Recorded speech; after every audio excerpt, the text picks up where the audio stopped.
A steady pattern has begun to take shape across parts of the south-central United States, one that does not immediately reveal itself through dramatic rupture or visible transformation, but instead through accumulation. Small tremors, often barely perceptible, are being recorded with increasing frequency.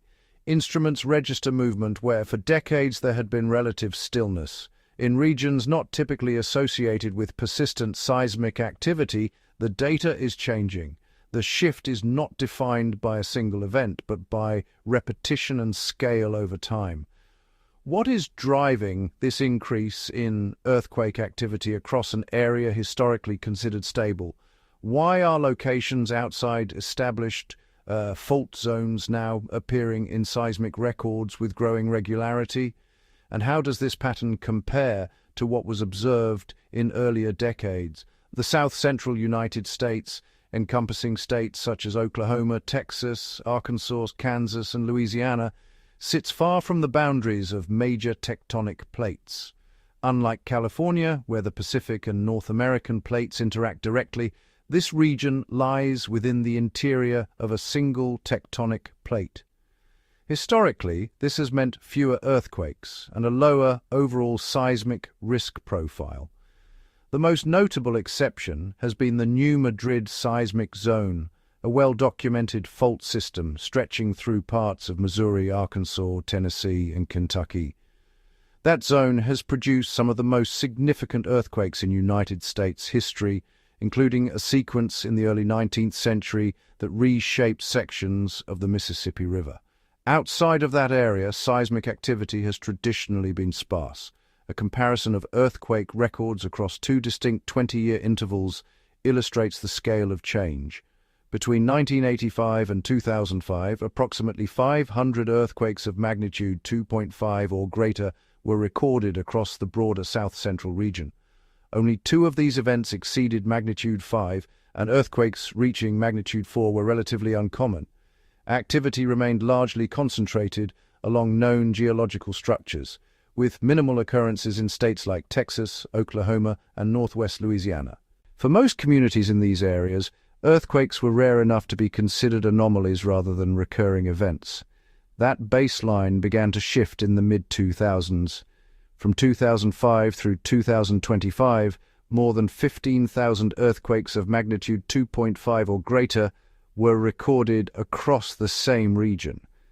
The increase is not incremental, it is exponential.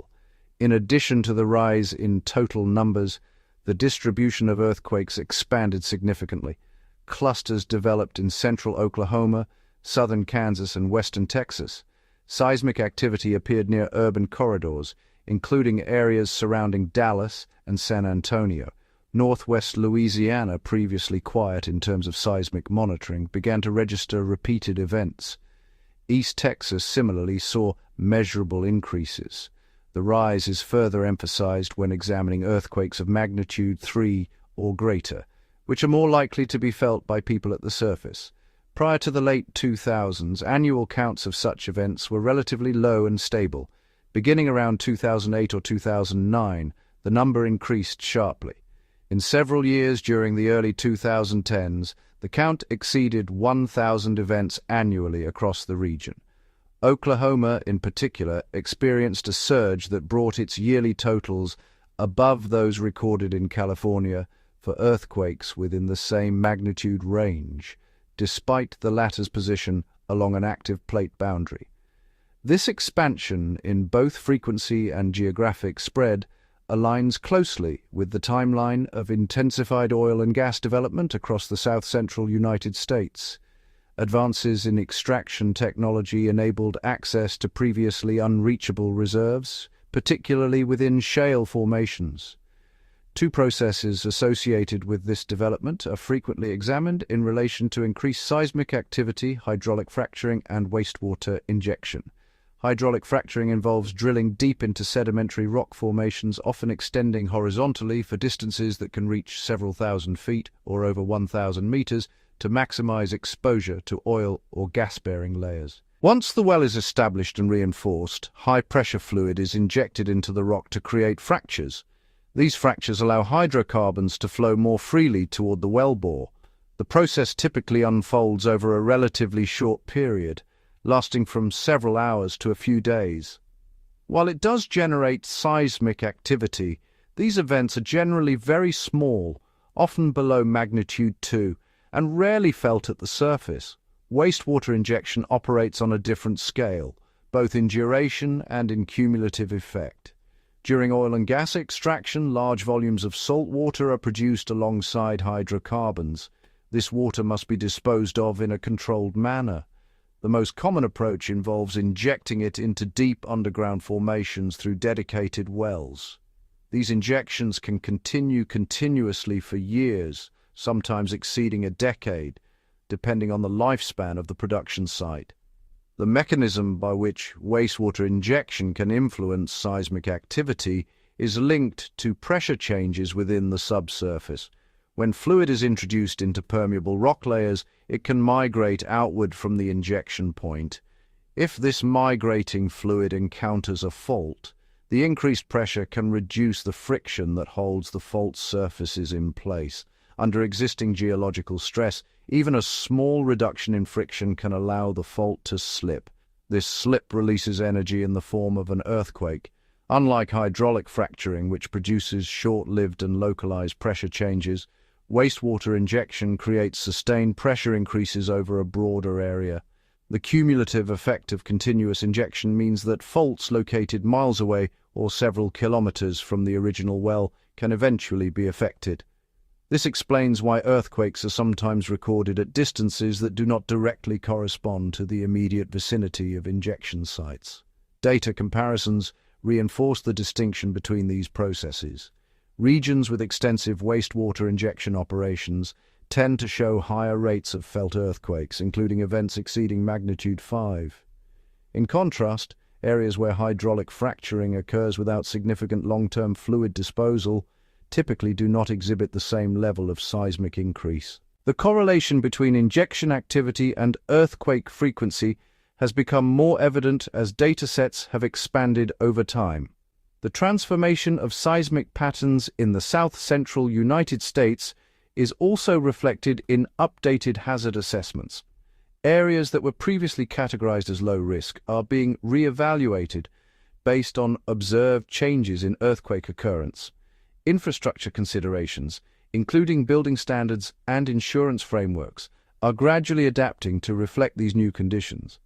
The presence of repeated, moderate earthquakes in regions unaccustomed to seismic activity introduces different types of risk, particularly for structures not originally designed to withstand ground motion. Monitoring efforts have expanded in response to these developments. Seismic networks have increased in density, providing more precise data on earthquake locations, depths, and magnitudes. This improved resolution allows for better tracking of clusters and patterns, helping to identify areas where activity is intensifying. In some cases, adjustments to industrial practices have been implemented, including limits on injection volumes and pressures aimed at reducing the likelihood of triggering larger events. At the same time, the relationship between subsurface activity and seismic response remains complex. Not all injection wells are associated with earthquakes, and not all earthquakes in the region can be directly linked to human activity. Natural geological stresses continue to play a role, and the interaction between natural and induced factors is still being examined through ongoing data collection and analysis. The emerging pattern is defined not by isolated incidents, but by sustained change over multiple years. Regions that once recorded only occasional seismic events are now experiencing repeated activity, with measurable increases in both frequency and magnitude. As data continues to accumulate, the focus remains on understanding how these changes develop over time and how they might evolve under current conditions. The pattern that has taken hold across the south-central United States does not remain static once it emerges. It evolves, spreads, and in some cases begins to interact with existing geological structures in ways that were not initially anticipated. As earthquake clusters persist over multiple years, their behavior becomes more defined, revealing consistencies in depth, spacing, and recurrence intervals. Many of the recorded events are occurring at depths ranging from roughly 2 to 8 miles, or about 3 to 13 kilometers beneath the surface, placing them within sedimentary layers commonly used for fluid disposal. This depth range is significant because it often overlaps with pre-existing fault systems that may not have been previously mapped in detail. In several locations, repeated seismic activity has formed what are known as swarms, where numerous earthquakes of similar magnitude occur within a confined area over a relatively short period. These swarms differ from traditional main shock aftershock sequences. Instead of a single large earthquake followed by diminishing aftershocks, swarms can involve dozens or even hundreds of events without a clearly dominant shock. This behavior has been observed in parts of Oklahoma, southern Kansas, and increasingly in sections of Texas and Louisiana. The persistence of these swarms suggests a continuous driver rather than a single release of accumulated stress. One of the more notable characteristics of these earthquake sequences is their tendency to migrate. Over time, the location of seismic activity can shift laterally by several miles or a few kilometers, indicating that pressure changes are propagating through underground formations. This movement is not random. It often follows pathways defined by porous rock layers and interconnected fault systems. As fluid pressure redistributes, new sections of fault may reach a critical state, leading to additional earthquakes further from the original point of injection. This migration complicates efforts to predict where future earthquakes may occur. A well that initially appears stable, producing little to no seismic response, may later become associated with increased activity as pressure fronts expand outward. Conversely, areas that experience early bursts of seismicity may quiet down as pressure equilibrates or as operational changes reduce injection volumes. The variability makes it difficult to assign a fixed risk profile to any single location without continuous monitoring. In northwest Louisiana, where a magnitude 4.9 earthquake was recorded on March 5, the emergence of seismic activity has drawn particular attention because it represents a departure from historical norms. The region had minimal recorded earthquakes over previous decades, yet recent data shows a developing cluster. While the magnitude of these events remains moderate, their presence in a previously quiet area highlights the broader shift in seismic distribution. Even relatively small earthquakes can produce noticeable effects in regions where buildings and infrastructure were not designed with seismic forces in mind.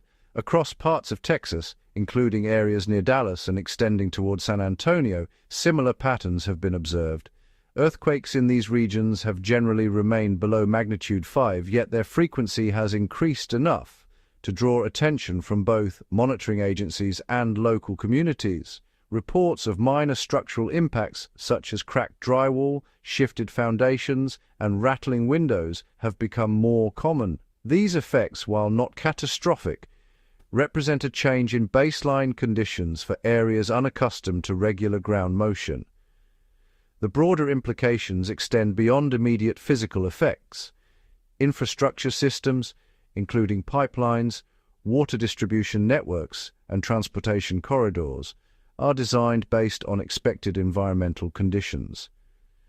As seismic activity increases, even modestly, the cumulative stress on these systems can become a factor in long-term maintenance and planning.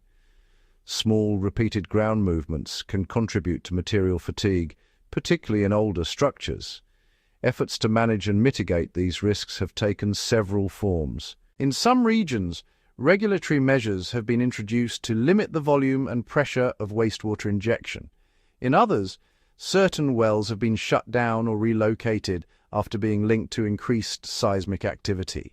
These actions are typically based on observed correlations between injection operations and nearby earthquake clusters. By reducing the rate at which fluid is introduced into the subsurface, it is possible to lower the pressure buildup that contributes to fault movement. However, the effectiveness of these measures can vary. In some cases, reductions in injection activity have been followed by a noticeable decline in earthquake frequency. In others, seismicity has continued for a period, even after operations were scaled back, suggesting that pressure changes already in motion can persist for months or longer. This delayed response reflects the time it takes for subsurface systems to reach a new equilibrium. Another factor influencing the current situation is the level of detail available in seismic data. Advances in monitoring technology have significantly improved detection capabilities. Modern seismograph networks can identify smaller earthquakes that would have gone unnoticed in earlier decades. This raises an important consideration when comparing historical and current data. While the increase in recorded earthquakes is substantial, part of that increase is attributable to better detection. Even when accounting for this, the rise in moderate magnitude events, those that are more likely to be felt, remains pronounced. The interplay between natural geological stress and human-induced changes adds another layer of complexity. The Earth's crust in the south-central United States is not entirely free of tectonic stress. Over long time scales, forces acting on the North American plate generate strain that is occasionally released through natural earthquakes. When additional pressure from fluid injection is introduced, it can alter the timing and location of these releases. In effect, some earthquakes that might have occurred naturally at a later time could be triggered earlier under changed conditions. This does not imply that all seismic activity in the region is induced, nor does it suggest a uniform response across all areas. Geological formations vary widely in their permeability, fault density, and stress orientation. These variations influence how pressure changes propagate and how faults respond. As a result, two locations with similar levels of industrial activity may exhibit very different seismic behaviors. The continued expansion of seismic monitoring networks is central to understanding these dynamics. By capturing high-resolution data on earthquake timing, location, and magnitude, researchers and regulators can identify trends more quickly and respond with targeted measures. In some cases, real-time monitoring systems have been implemented to provide immediate feedback on seismic activity near injection sites, allowing for rapid adjustments if thresholds are exceeded. At the same time, the data indicates that while the frequency of earthquakes has increased, the majority remain within lower magnitude ranges. Events exceeding magnitude 5 are still relatively rare, though they have occurred. The primary shift lies in the sheer number of smaller to moderate earthquakes and their spread into new areas. This cumulative increase is what distinguishes current conditions from those observed in the late 20th century. As the pattern continues to develop, attention remains focused on how seismicity evolves under current practices and what adjustments may influence future trends. The relationship between subsurface fluid movement and fault stability is now a central consideration in regions where energy production and geological conditions intersect. The data collected over the past 2 decades has established a clear change in seismic behavior, and ongoing monitoring will determine how that change progresses in the years ahead. If you found this breakdown clear and useful, take a moment to like, share, and subscribe so more viewers can stay informed on developments like this. And do not forget to tap that hype icon to help this video reach a wider audience.